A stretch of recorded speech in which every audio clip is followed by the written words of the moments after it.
বিপিএলের চতুর্থতম ম্যাচ নোয়াখালী এবং সিলেট। এই ম্যাচটা কিন্তু আমার কাছে যতটুকু মনে হয় এটা কিন্তু বিপিএলের ওয়ান অফ দ্য বেস্ট একটা ম্যাচ হবে।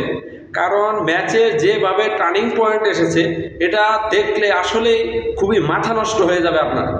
কেননা আমি যদি লাস্ট ওভারের কথা আপনাদের একটু বলি, নোয়াখালী কিন্তু 143 রান করে, যদিও স্কোরটা হচ্ছে লো স্কোরিং ম্যাচ। আপনারা জানেন সবসময় লো স্কোরিং ম্যাচ কিন্তু একটু টানাটানি হয়।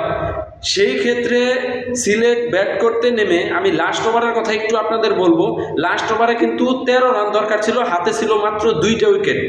সেখানে ইথান ব্রুক সে কিন্তু স্ট্রাইকে ছিল এবং প্রথম 2 বলে কিন্তু ডট বল যায়। প্রথম 2 বল ডট বল যাওয়ার পরে 4 বলে লাগে হচ্ছে 13 রান, এবং তারপরের বলেই কিন্তু নো বল করে এবং 4 বলে লাগে 12 রান, এবং ইথান টানা তারপরের বলেই কিন্তু 6 মেরে দেয় এবং তারপরের বলে 4 মারে।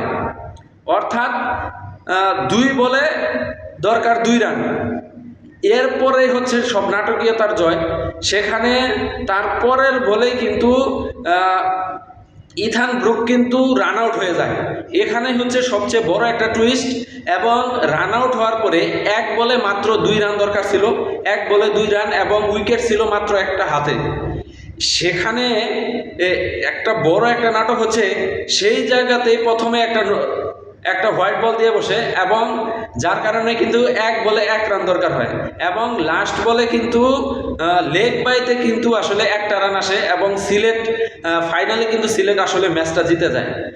এই ধরনের একটা শ্বাসরুদ্ধকর ম্যাচ আমরা কিন্তু অনেক দিন পরে দেখলাম। আমরা জাতীয় দলের খেলাও দেখেছি, অনেক সময় এই ধরনের শ্বাসরুদ্ধকর ম্যাচ হতো। এবার সিলেটও কিন্তু সেই ধরনের একটা শ্বাসরুদ্ধকর ম্যাচ মানে উপহার দিল সবাইকে। এটা আসলে কিন্তু আমরা কখনো কল্পনা করিনি। আমরা ভাবছি যে সিলেট কিন্তু হর হামেশায় ম্যাচটা জিতে যাবে, কিন্তু এইভাবে একটা ম্যাচ অবশ্যই স্মরণীয় হয়ে থাকবে বিপিএলের ইতিহাসে। তো যাই হোক, এবারের বিপিএলটা কিন্তু খুবই জমে গেছে, যদিও অনেক সমালোচনা হয়েছে, তারপরেও কিন্তু প্রত্যেকটা ম্যাচ কিন্তু খুবই জমে যাচ্ছে। তো সবাই ভালো থাকবেন, সুস্থ থাকবেন, বিপিএল খেলা দেখবেন অবশ্যই।